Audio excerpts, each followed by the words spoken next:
아무리 일 잘하고 성과를 낸들 최근 기업에서는 말을 착하게 하는 리더로 거듭나는 것이 화두다. 과거에는 성과가 좋으면 리더십의 경고등쯤은 눈 감아주곤 했다. 요즘 리더십에서 빨간불이 들어오는 경우는 대부분 소통의 문제이다. 상대나 주변을 고려하지 않고 세상이 바뀐 것을 감안하지 않고 내가 편한 방식으로 이야기하곤 한다.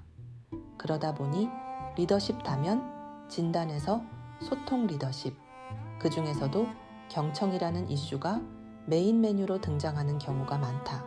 보통 다른 리더십 역량들은 교육이나 코칭을 받으면서 개선이 되는 것이 눈에 보이지만 소통 리더십 중에서도 경청만큼은 좀처럼 개선되지 않는다.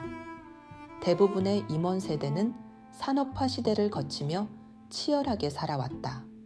자신들은 훨씬 더한 말도 참아내면서 그 자리에까지 올라왔으니 이런 말이 상대에게 얼마나 큰 상처를 주는지 알아차릴 여유가 없다. 자신은 그것이 정답인 줄 알고 열심히 살아왔는데 이제는 변화를 해야 한다고 강력한 챌린지가 오가는 상황이다.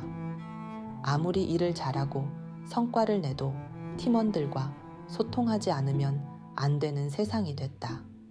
그러니 이제부터 말을 예쁘게 하겠노라 라고 선포를 하기도 한다. 그런데 어떻게 말을 예쁘게 할 것인가 막막하기만 하다. 중공업 회사에 다니는 C상무도 평소 말을 과격하게 하는 편인데다 아랫사람들을 윽박 지르듯이 말해서 팀원들이 늘 주눅 들어 있고 일에 열정도 생기지 않는다는 피드백을 전달받은 상태다. 그가 너무나 공격적으로 말을 하고 마음에 들지 않으면 서류를 던질 기세로 화를 내고 자신의 경륜을 방패 삼아 팀원들의 새로운 아이디어를 무시해버리는 언사를 서슴지 않기 때문에 업무에 몰입할 수 없고 회의 시간만 되면 가슴이 벌렁거리는 울렁증에 시달리는 사람도 있다는 불만의 소리가 극에 달한 것이다. 예전에는 그런 피드백을 받아도 대수롭지 않게 생각했는데 이번에는 윗선에서 직접 코멘트를 한 터라 변하는 신용이라도 해야 하는 상황이다. 그는 말을 예쁘게 하려고 부단히 노력을 했다. 그런데 노력을 하면 할수록 갑갑증이 올라왔다. 시도하다가 포기하기도 하고 아예 입을 다물어 보기도 했지만 도통 변화도 해결 방안도 보이지 않는 상황에서 임원 코칭을 받게 되었다. 코치는 말을 예쁘게 한다는 것이 어떤 의미인지 물었다. 갑자기 말문이 막혔다.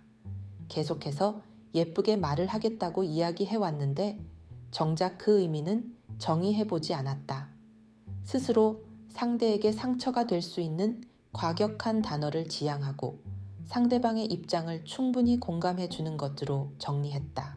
과격한 단어 사용을 지향하고 상대방의 입장을 공감하기 위해 어떻게 해야 하는지를 논의하면서 코치는 마음이 무엇이고 마음을 담아서 말하면 어떤 효과가 있는지를 알려주었다. 말을 예쁘게 하기 위해서는 마음을 담아서 말을 해야 함을 그때 비로소 자각하게 되었다. 몇 번이고 롤플레이를 해봤는데 말처럼 쉽지 않았다. 자신이 직면한 상황에 대해 명확히 인식하고 자신의 감정이나 기분, 원하는 것을 분명하게 정리를 한 다음에 깔끔하고 임팩트 있게 말하는 것이 생각처럼 잘 되지 않았다. 수십 번 연습 끝에 조금은 마음을 담는다는 것이 어떤 의미인지 알 것 같았다. 예쁘게 말하고 싶다는 리더들에게 C상무는 말을 예쁘게 하려면 마음을 온전하게 표현해야 함을 알게 된 이후로 의도적이고 의식적으로 마음 3가지를 표현해 보고자 노력했다. 아니 이걸 보고서라고 가져온 건가? 초등생도 이 정도는 할 것 같은데. 예전 화법. 자네가 올린 보고서를 살펴봤는데 도입이나 대안 탐색 등은 좋아. 생각 사건. 그런데 결론 부문이 명확하지 않아 그 점이 매우 아쉽더군. 감정. 우리 조직이 진행해야 하는 방안을 하나 정해서 앞으로 일정과 투입 자원, 담당자 등 세부적인 내용까지 정리해서 보고서를 완결해주면 좋겠네. 갈망. 그래서 문제의 핵심이 뭔데 그것도 파악하지 않고 보고하러 들어왔나? 예전 화법. 지금 자네는 나한테 보고를 하러 들어왔네. 그런데 그 사건에 대한 핵심 이슈도 명확하게 파악하지 못하고 있군. 생각사건. 나로서는 매우 아쉽고 걱정스럽네. 이제 팀장으로 승진도 해야 하는데 내가 매번 짚어줄 수는 없지 않은가? 감정. 이 문제의 핵심이 무엇인지부터 명확하게 파악해서 다시 보고해주게. 더불어 해결 방안도 생각해보고 해주기 바라네. 갈망. 시상무는 처음에는 머리가 터질 것 같았다.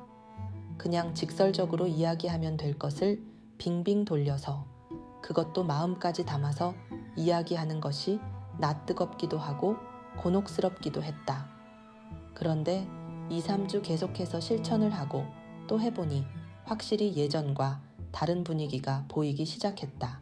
예전 주간회의 때는 시상무 혼자 핏대를 세우며 이야기했는데 마음을 담아서 그야말로 예쁘게 말을 하니 회의 시간마다 감돌던 고도의 긴장감이 조금씩 완화되어 가기 시작했다.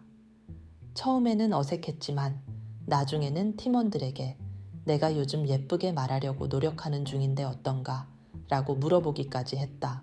팀원들은 예전에는 야단 맞을까봐 긴장하고 잘못 이야기했다가 핀잔 받을까봐 주저하곤 했는데 부드럽게 이야기하시니 조금은 마음이 놓이면서 말을 해도 되겠다 싶은 생각이 듭니다.